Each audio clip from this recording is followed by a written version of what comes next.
I guess I'm quite lucky to have a studio so close to my house, you know, and have the space. Be able to just come down here. You know, take the kids to school.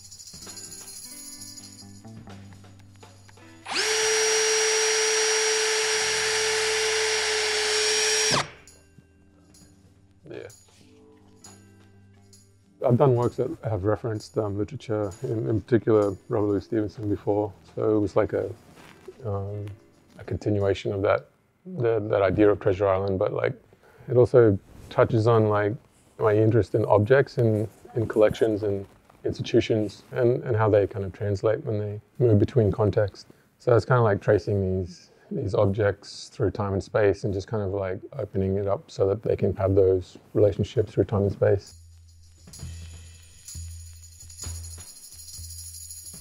The surface is made up of all these convex dots that sit on the surface, and they act as lenses. So it's about perception and how we collectively understand something. So it's about plurality or multiplicity. It's trying to create a situation where you have to acknowledge the space between yourself and the other and your relationship to the other.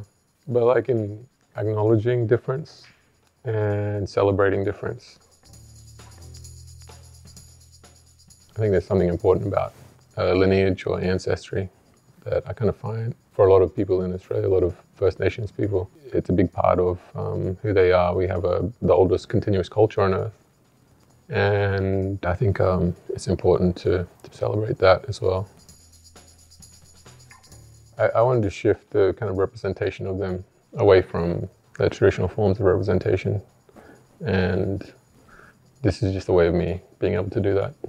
All of my work is about, it kind of starts with who I am, and they're a part of who I am, so it just makes sense to use them and share our narrative, share our history. It could be the fact that like my grandmother was important to me, and you know, or the fact that the painting of my sister in the show is about her relationship to, you know, performance from the Pacific.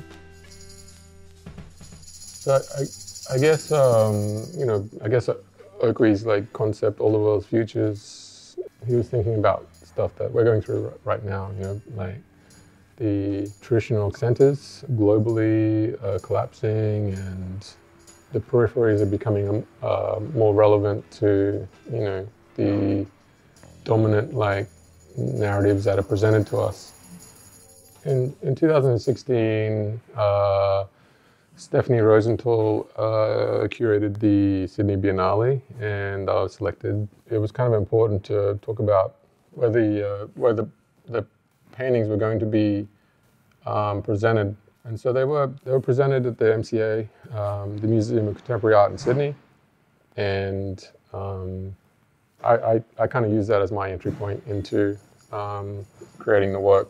Was using the landscape to start, where I kind of felt that was important to talk about the kind of history relating to this particular landscape. The video works kind of act as like a that connection to time and space. They began as a way to speak about my relationship to the universe. I had done a residency at the Natural History Museum in London, and while I was there, I got to hold a piece of the moon and a piece of Mars at the same time. And I made these video works that were looking at dark matter as a metaphor to kind of connect these things, and our kind of how we as humans relate to time and space, or acknowledging that connection to the expansion of the universe. I'm preparing to have a video work that kind of looks at light and time and space. Yeah, so it's kind of like it's a continuation of those early video works, but it will relate to the paintings through like the fact that it's about light and space and darkness.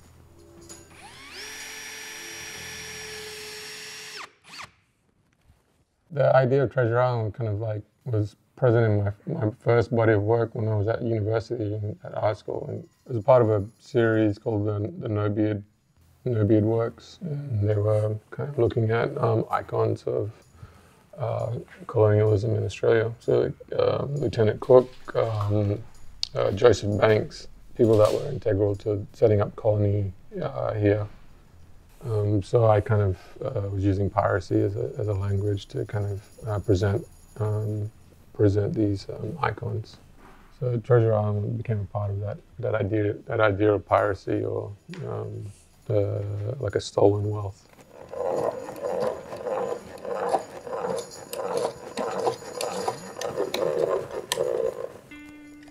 Yeah, so the concept of Treasure Island has kind of been there from the beginning of my practice. I kind of wanted to show like a translation of this navigation chart that he owned to the map that he drew for the novel Treasure Island. So there is the map of Treasure Island from his novel, as a way to kind of continue that idea of mapping and authorship, you know, controlling a certain narrative through like cinema or literature. Also the kind of scientific lens, or like of an anthropologist or someone taking an image of a person or a representation of a person. The way they were historically represented is important to how we understand our relationship to people and places.